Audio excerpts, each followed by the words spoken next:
Good morning, good afternoon, wherever you are, beautiful souls. This is Ginny of Soul Pet Connections. I'm an animal communicator and energy healer for animals and their people too. And today I just wanted to answer a question I got from a reader. The question was, does your pet know if you're feeling something but acting happy? So if you're sad but you're acting happy in front of your pet, does your pet know that? The quick answer is yes, a resounding yes. Yes, our pets always know when we have more than one emotion that we're feeling, especially if we're trying to present as being happy. So our pets do not appreciate that either. They can absolutely feel it. And so when we are sort of trying to cover or hide a feeling, they kind of feel that conflict because there's an inner layer of conflict there. It takes energy and effort to feel something on the inside, but try and express something on the outside. And they are very, very aware of that. It's especially true with horses. If you've ever gone to the barn one day and your horse doesn't want you to catch them, there's probably something energetic going on there. That's very likely, especially if it's out of character, it's very likely that there's something going on that doesn't feel good to them. And so they're not going to put up with it. They're not going to be interested in it. Or even if they turn around and turn away from you in the stall. You know, that can be the same kind of communication from them. Our cats and dogs and other animals can also respond very similar if they are feeling, multiple emotions from us at the same time. They can get agitated, they could get aggressive, they may go hide, they may get excited. There may be a lot of excess energy that needs to come out. So our pets often show us through their behavior when we're presenting something that isn't congruent. I had a situation back when I was working with an Epona facilitator, and we were at a barn meeting with a lady who was interested in the work. And I had one of the horses with me that we used frequently, who was extremely calm and laid back, often to a fault.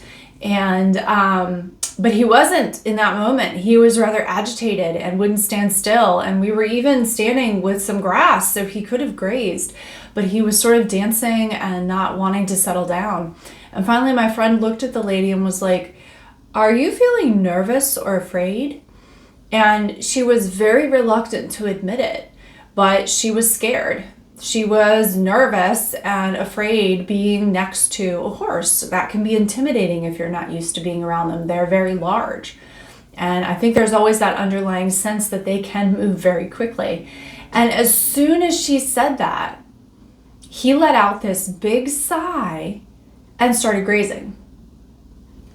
So it was the woman who was trying to suppress and cover up her fear that was causing him to be agitated and causing him to express that outwardly.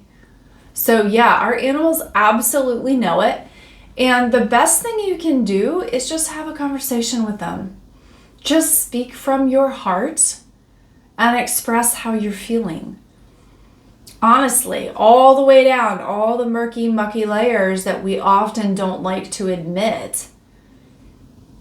That's what our animals want us to be real about. I mean, it's one thing if you go to the grocery store and, the cashier's like, "How are you today?" And you just say, "Fine." How many times have you had a situation like that with a person where they have said fine or good and you knew that really wasn't the truth? But of course, in society and in our cultures, it's not always polite to spill your story, we don't need to do that. That's okay. But with our animals, why would we try and cover that up? You will get more cooperation and more support from your pet if you're honest about it. So it doesn't matter what's going on. Heck, they could even be the reason for some of your stress. Like, "Hey, you're stressing me out because you're excited and I can't get done what I need to get done." They want you to be honest. And the more honest you are, and the more clear and open you are, the easier it'll be, and the more the behaviors and things can subside. and settle down. So the more likely you are to get positive behavior, or at least positive reinforcement, if you're being real and honest.